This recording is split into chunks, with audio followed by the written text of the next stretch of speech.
Hi, welcome to Detours Understanding Acquired Brain Injury. And today I'm going to talk to you about something a little different.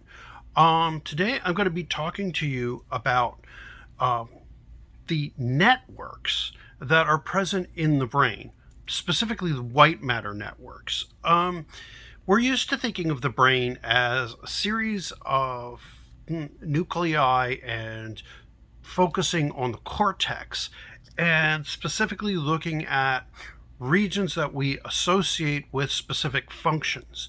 But as we've done more research and more of that tractography that I've talked about in the past and in other episodes, basically using an MRI to look at how fluids flow in the brain, we've discovered that certain areas of the brain, they perform their functions not as specific regions, but more through connectivity from one area to another. And lesion studies, which are basically looking at how damage to one area of the brain can affect the entire brain, or how the person is affected, have revealed that perhaps this kind of older way of looking at the brain, after all, keep in mind that neuropsychology was influenced by a pseudoscientific study from a long time ago, 1700s, early 1800s, called phrenology, which is where they literally would feel the bumps on your head and say, "Oh, this person is a dullard and has a criminal type of personality." They even had like ceramic heads, and they would study based on this. We've come to realize that the brain is really based on a series of networks. And so, kind of like, well, the internet. The internet's a lot simpler, actually, than the brain when it comes to how networks work. But here's like an image of how the internet is put together. And you can see that the internet is kind of like a group of networks, and that's how the brain operates too. And for the brain, there are major cortical tracts, and then there are sub-white matter cortical and tracts to different nuclei. The three major networks I want to talk about include the central executive. Now, the central executive network deals with complex plans behaviors. So if, for example, you have to solve a math problem, that would tap into the central executive network. And so what you're doing in that case is you have to plan out what you're doing. And as you're going through, you have to think about how you solve it and what arithmetic is necessary, involving it as you're going through. You have to do your writing skills, things like that. And you'll adjust it. You're like, wait a second, as you're putting in there, put in your calculator. It's like, nope, wait. That kind of problem. Or even while you're driving or something like that, adjusting to other cars on the road, and some jerk cuts you off or whatever, although that does involve another network, which I'll get to in a moment. But that is immediate complex problem solving outward, and it does involve metacognition and executive functioning too, but we're going to be getting to that in a moment. Then next is what's called the default mode network. That network deals more with internal processes. And the default mode network involves a lot of different areas of the brain. The default mode network involves three different sub-networks, three different kind of functions. The default mode network involves a sub-network that looks at self, emotions, what are things I like, about emotional processing for me, about my own autobiographical memories. things like people that are important to me, my relations and feelings with them, that kind of thing. It also deals with another sub-network, deals with other people, and deals with morality, judgment, and is something fair or not. Religion, though there are certain areas that light up in the default mode network in relation to, my belief systems, and my understanding of the world at large, at least from an interior kind of perspective in relation to other people. What should or shouldn't happen, how things should work, those kind of thoughts and activities. And also what I have learned about my relationships with other people. And I'm not just talking about romantic friendships, but I'm talking about government or, anything else like that. And I'm not talking about specifics, but I'm talking about how relationships work. And that's part of that self-other kind of sub-network. And finally, then there is, these don't have a formal name per se, these sub-networks. These are just parts that are activated when you're engaged in these kind of interior thoughts that fMRI and DTI, the diffusion tensor imaging, shows. Finally, the third one is purely what you might consider the time travel part of your brain, the part of you that looks to the past and the part of you that looks to the future. So when you're reminiscing, when you're thinking back to how something went, and if you're kind of thinking, hey, did that work? Like when I'm doing a video, that when I think back to influence how I'm going to do something different, I remember like how something felt, the scores, that come back from the analytics that come back from YouTube, what people have said, comments, all that kind of stuff.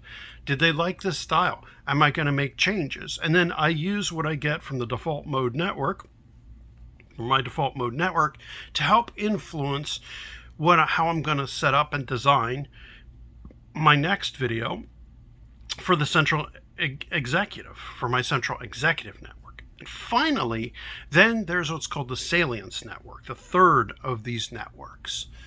For that network's job is kind of to alert you to when there's relevant stimuli, and it kind of acts like the internet switches. And its job is to tell you, hey, get out of your head, hey, refocus, there's a problem or something going on out there that needs your focus externally, and that needs you to solve a problem.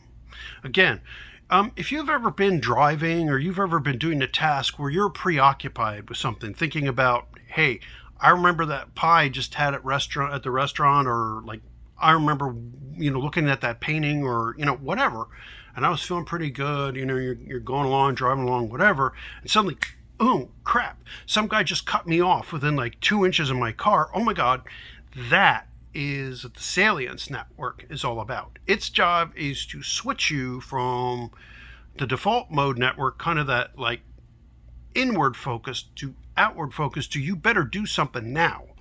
And the Salience Network's job is to act as that switch.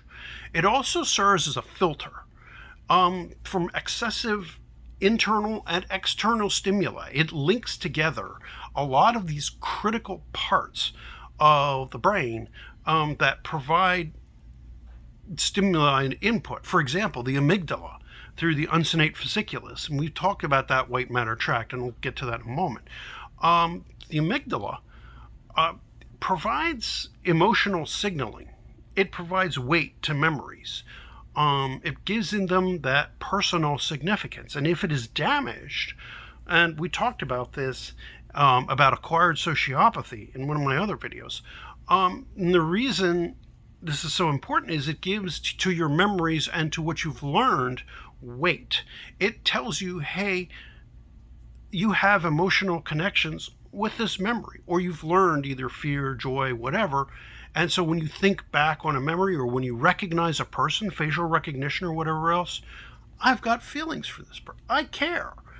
But if you don't have that weight, if you don't have those feelings for those memories, it doesn't mean anything, and it ceases to be something that would activate the um, default mode network, which processes, as we said in one of its subtypes, relations to other people as well as self, and instead it becomes a problem. Somebody in front of you, hey, and this is what we're starting to learn about how this network system works. And we've discovered that in traumatic brain injury, many times the Salience Network is what is damaged.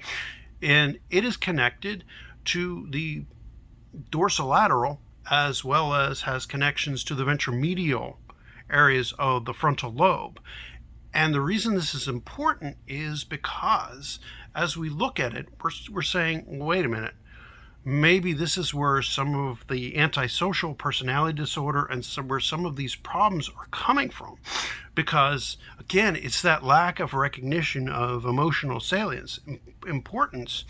And so we don't make those connections between people and our memories. And so if we don't have those feelings, even minor traumatic brain injury. Now, there are a variety of different types of white matter connections that are important to pay attention to, because these white matter tracts are ones that kind of feed these networks. Now, these are not the only ones, but these are kind of critical ones. Now, the anterior radiation of the thalamus, which, pardon me for a second, which you could see would come up and off of where the thalamus is, this area, and it radiates up through what would be the corpus callosum, which is right here, and radiates up into the dorsolateral aspect of the frontal lobe. Radiates up and out. Remember, this is three-dimensional. So it reaches up and out here into the dorsolateral prefrontal lobe. It's associated with executive function. Remember how I mentioned the central executive network? And so damage to that affects the ability to do complex planning and that kind of goal-directed behavior and decision-making. So damage to that tract interferes with the ability of a person to make decisions in relation to goal-directed behavior and planned behavior. I'm not talking about just sitting there just thinking about whatever. I'm talking about when they have to make a decision. Like even something as simple as like choosing from a menu, or from trying to decide how to solve a problem, or trying to decide to pick, I don't know, pick something, pick a bouquet of flowers, or to how to fix an engine. What step do I take next? That is, if there's damage to the anterior radiation off the thalamus, that is involved. Disruption there will cause problems with the central executive, because it is goal-directed behavior. It is something you want. It is, whether it's short-term or long-term, doesn't matter. That system is affected. All right. Also, the minor forceps, which look just like a pair of forceps, they project up and out from the ventromedial aspect. Again, that's down here. But their major function is to link the left and the right dorsolateral aspects of the frontal lobe. So here, left and right. And damage there, even in minor traumatic brain injury, has been shown to slow down information processing speed. So if you're a person who has trouble thinking quickly, if your thinking has to take time, and most people with traumatic brain injury do have this problem, it takes us a little bit of time to wait a minute, what was going on there? It's damage to this region that causes us this problem. The minor forceps are an extension off of the corpus callosum, and that's that thick white matter bundle that passes from left hemisphere to the right hemisphere. And so damage here, obviously, very disabling. It also affects working memory. You know how many of us have that problem with short-term memory. Damage again here definitely will cause trouble with us retaining information or transferring it for long-term storage. And I'm like, oh. So damage there. And it affects complex problem solving too. Again, math problems, or trying to figure out how to fix the car, or even figuring out like your way inside of a complicated building or whatever. So people have trouble getting lost or whatever else. If you have trouble like in a new building, or minor forceps, problems between the hemispheres, talking to each other. And what's interesting is it isn't that there aren't other white matter pathways. It's just this is the heavy duty bundle. This is like the backbone of the internet, one of the major backbones. There are other ways, but this is the big one. And between the two dorsolateral aspects of the frontal lobe, damage here affects the ability to do complex and executive function, just like the anterior radiation off the thalamus. Again, affects planning, complex thinking, affects the central executive network. And it also would have effects on the default mode network. Because, again, it's kind of like making those kind of emotional decisions. Do I like that painting? Do I not? And so these systems are linked together, but it's what areas they connect and which areas, which tracks. And remember, it's not just a thick cable. They're spread out. They do cross connect, and that's important to keep in mind. Now, of course, the uncinate fasciculus, I talked about how that tags important emotional memories to the amygdala and to the temporal poles. So emotional values to memories. So something important to keep in mind. And pretty much that covers the major tracts in the frontal lobe and the three major networks. The central executive, which allows us to plan goal-directed behavior. So if something is goal-directed and externally relevant, central executive network. Default mode network. Default mode network is made of three subnetworks, and it deals with a lot of internal activity, thoughts. Our personality derives a lot from from the proper functioning of those three subnetworks about self, feelings relating to others, and our connections and relationships to them. One thing that I did forget to throw in there, but I think is really important, is also theory of mind. That's associated between the dorsolateral aspect and temporoparietal junction. That would be here. That would be back here, in that area. The reason that's important is a lot of our functioning relating to moral thinking and emotional assignments as to the thoughts of others, and that linkage between there and the linkage to, remember how I talked about the medial frontal lobe,